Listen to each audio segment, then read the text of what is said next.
Så, då ska vi blicka framåt och se vad framtiden har att visa här. Och i den här delen, även nu, så kommer det vara mycket fakta och statistik. Och den här gången så har vi framförallt hämtat den jämförbara statistiken från CDFOP, som är EUs myndighet för bedömning av framtida arbetskraftsbehov. Och vår rapport här under eftermiddagen har kommit, så den finns att tillgå utanför. Jag ser att flera av er har noppat ett exempel. Men samma sak här, ni är nyfikna på vad statistiken säger, så att vi går genast vidare. Och eftersom Nordregio är ett internationellt forskningsinstitut med forskare från hela världen, så går vi nu över till engelska när jag lämnar över till min kollega Debora. Tack så mycket. So I will do it in English as we agreed. And I will start a bit with saying something about the data that we use and how we conducted this research. In general, what we use in order to try and say something about the forecasting of the trends of the labor market in the Nordics until 2035, we use the CDFOP dataset, as Anna said. In addition to that, we also use information from the different statistical bureaus, specifically for the autonomous regions that we did not have information because CDFOP does not have information for that. And what is important to stress before I start presenting the data itself is that all these data and results are based on econometric models and estimation, which means that they are based on assumption. And these assumptions are related to different aspects, such as the size of the population, migration, and other aspects. And I say that because it's important to think that we do not want to give overemphasize on a specific number, but rather look at overall trends. We will have focused on the three different aspects: labor force, which means the characteristic of the labor force and its size; employment, which sectors will be more important; and something regarding the job openings, and that's specific for occupation. I will try to answer three main questions. So what will the labor force will look like in the future? And I say the focus is until 2035. Which sector will have higher demand, or which part will be higher demand, and also we will say something about challenges and opportunities. So starting with the first question, what will the Nordic labor force will look like in the future? And we argue in the report that we will have a growing but aging labor force by 2035. Specifically, what you can see in the figure is that in all Nordic countries, the labor force will grow, and I present the result for 2021, which is the last data that is available, and then the focus goes to 2035. And you can see that in all the countries there is a growing labor force, and the largest increase will be in Sweden. However, when we look on where would these people come from, or where will this labor force will grow, we say that it will be partly based on the fact that we will have longer working life. And what we present here is the population pyramid of the labor force. And you can see, I will walk you through it. So the x-axis represents the percentage of the total labor force, and the y-axis represents age group. The pink represents women, the blue represents men, and the black lines represent the situation at the moment of 2021. And you can see that we have a larger share of the labor force, which is represented by groups at the age of 60 and above. And this is true for most of the Nordic countries that represent. On the other side, considering declining fertility, we will see smaller cohorts of younger individuals, and it's very clear in the small Nordics in the ages of 20 and 35. And it's the same trend that we see in the entire Europe, even more clear in the rest of Europe, considering that the fertility decline has started earlier than in the Nordics. Another aspect that we will focus on, or we focus in this report, is related to education, and we will have larger share of people with tertiary education and substantially larger share of individuals with tertiary education when we compare that to the EU. Over 50% of individuals in the Nordic labor force will have a tertiary education, BA and above. Now, when we talk about where will be the demand, we talk about different sectors. And specifically, what we see is that the largest increase will be in the non-market services, and that's related to the welfare state that we have in the Nordics. It means that we are focusing on specifically specifically the healthcare, the education, and defense. That's the non-market services.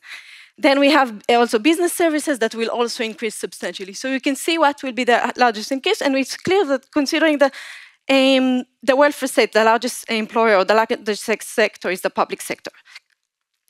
Now, when we focus on forecasted job opening, and job opening refers to individuals to specific occupation that we see increase in them, and it's depending on two factors. The first one is replacement, individuals in the labor market that will need to be replaced due to their retirement or other temporary leave of the labor force, and expansion, which occupation will expand more than other. So we present the results for all the Nordics, what will be the most in-demand occupation, and as you can guess, the largest in-demand will be professional, and professional refers to individuals with tertiary education exceeding the bachelor, so it's mostly master and above. And the second largest is associate professional. That's also an individual with at least a bachelor degree. So there will be a high demand for education. We should keep investing in higher education. And when we talk about professional, the question is asked which specific professional we're talking about, and the picture is very clear, the similarity, or to large extent similarities across the Nordics, the high demand of health professionals. Over 20% of all professionals that will be in demand is individuals in the health sector. And it's over 500,000.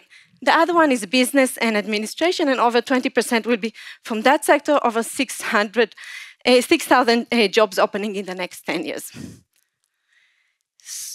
So what are the main challenges and opportunities? So I presented the result up to this point based on a national level, but it's important to note that the labor market is not national, it's rather local, and there are very large differences across regions. What I present here is the map of the working age population forecast for 2040. So 10 years, or a bit more than 10 years from now, what will be the change in the forecast? And everything that is in red represents the declining population, and everything that is in pink, around pink, or beige, it's a stable population, and blue represents growing population. It's very clear that there are very large differences across regions. Specifically, we see a shrinking population in rural areas, and that's quite expectable what we've seen before. And there is a growing urbanization with growing working age population in the cities. However, there is also potential for cross-border collaboration, and specifically the regions that we've talked about before during these days. Specifically the Öresund region, when we see these large differences in the growing population, working population in Sweden, whereas the opposite is true for the Danish part. And the same goes for the border between Sweden and Norway. So clear possibilities for collaboration, for cross-border collaboration, which will benefit both sides. In addition to doing this analysis using the SEEDFOP, what we also have done is we did a survey with stakeholders. Some of you have answered this survey, and we've asked them questions about the opportunities the opportunities and the challenges. Specifically, we asked what are the benefits, and the benefits that were brought up are related to many labor market aspects, related to job opportunities, unemployment, a higher match between skill and workers, and a higher supply of potential workers. However, to our surprise, we weren't surprised that there are obstacles, but the specific obstacles that were brought up were quite surprising for us. The first one was not surprising, and most of you know that, and we've brought it a few times during this session, that bureaucracy and administrative obstacles play a substantial role in the decision of migrating, and it's an obstacle for the integration of the Nordic labor market. But to our surprise, language barriers were also brought as something that is important, a challenge for individuals to choose to have a more integrated labor market. Then other aspects related to the individual, such as family aspect and difficult to find housing. So I will give the floor to Anna to conclude. Thank you, Debora. And after these graphs and pictures, you may ask yourself, what conclusions can we draw from this? So one conclusion is that we do have a lot of, we don't only have the Nordic agreement on the common labor market, we also have other agreements that are sustaining, or rather I should switch over to Swedish now. Vi har en rad olika överenskommelser. Vi har inte bara överenskommelsen om en gemensam nordisk arbetsmarknad, utan vi har också en överenskommelse om passfrihet. Vi har om ett gemensamt, eller att man kan ta med sig socialförsäkringssystemet. Vi har överenskommelser på skatteområdet. Flera olika överenskommelser som på olika sätt bidrar till att understödja den gemensamma arbetsmarknaden. Sen har vi också en hel radda med institutioner som har nämnts här idag. Vi har det Nordiska rådet, vi har ungdomens nordiska råd, vi har EURES-nätverket, vi har Infonorden, vi har gränstjänsterna, vi har Gränshinderrådet, Nordiska ministerrådet förstås, en mängd olika nordiska institutioner och organisationer som också på olika sätt bidrar till att understödja den nordiska arbetsmarknaden. Därutöver har vi också väldigt omfattande handel mellan de nordiska länderna. Samgående mellan företag finns det flera exempel på. Utöver handel, vi har dansk-svensk handelskammare, inte så gammal. Vi har svensk-norsk handelskammare. Så även på näringslivssidan så sätter man mycket fokus på det här nordiska samarbetet.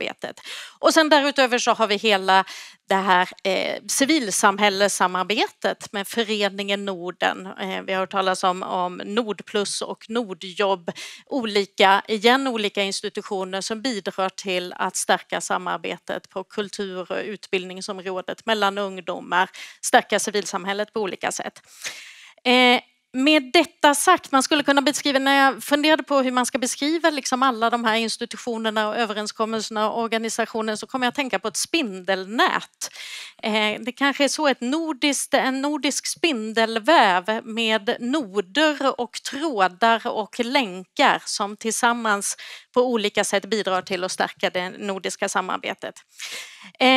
Men trots det så har vi då en rad utmaningar när det gäller. Och det vi såg här utav Deboras presentation, det var ju att när det gäller framtidens arbetsmarknad så finns det en stor efterfrågan på arbetskraft, särskilt inom vissa sektorer, framförallt inom näringslivssektorn och inom den offentliga sektorn. Och det är vissa yrkeskategorier då som är särskilt efterfrågade. Och här ser vi liknande mönster mellan de nordiska länderna, vilket gör att vi kanske snarare kan tala om att vi är konkurrenter här än att vi trots de här institutionerna då är samarbetspartners. Det finns en risk för det i alla fall. Vi kunde också se att det finns olika potential i olika delar utav Norden där gränsregionerna kanske har en särskilt stor potential. Och det har nämnts flera gånger idag utav ganska många, kanske särskilt här i Öresundsregionen, att ta in tredje landsmedborgare gör det möjligt för dem att ta ett jobb på andra sidan gränsen är någonting som skulle vara en stor möjlighet i just den här regionen, kanske också i fler. Ett exempel på det. Men vi har också sett att man flyttar inte längre från någonting. Och nu kopplar jag tillbaka till Gustavs presentation här tidigare idag. Historiskt har vi sett att man har flyttat från arbetslöshet till arbete. Det har varit oroligt på arbetsmarknaden, eller den har varit präglad av arbetslöshet, och då har den nordiska arbetsmarknaden erbjudit en möjlighet att flytta till jobb. Men i takt med att den ekonomiska utvecklingen då ser väldigt lika ut, vi drabbas av samma ekonomiska kriser, vi har sett ett höjt välstånd under den här perioden i alla nordiska länder. Det gör sammantaget att de här push factors är kanske inte lika stora som pull factors. Det vill säga man flyttar till någonting. Man flyttar inte i första hand från någonting, utan man flyttar till någonting. Och det här kan ju då få policyimplikationer i form av att då handlar det om att göra det attraktivt att flytta till ett annat nordiskt land. Och det här tänkte jag vi skulle komma tillbaka lite senare. Och det handlar också om att se till att de här transaktionskostnaderna, heter det ofta på akademiska, att inte de blir för stora, att fördelarna överväger. För att man ska ta det här steget så måste fördelarna överväga de eventuella nackdelarna. Man måste se att man har någonting att vinna på det, att det tillför någonting. Jag tycker de här nordjobbarna, de talade om det väldigt tydligt, att de hade vunnit någonting med sina nordjobb. Och då är det inte bara ekonomiskt att det ska vara görbart, utan det är också socialt och kulturellt för att man ska ta det här steget. Och det här tänkte jag också bli steget eller inledningen till nästa lilla interaktiva session när vi skulle vilja involvera er. Det har sagts mycket kloka saker härifrån scenen, men det sitter ju en otrolig kunskap här i rummet, så att nu är det dags för alla er att också bli aktiva. Tack Debora.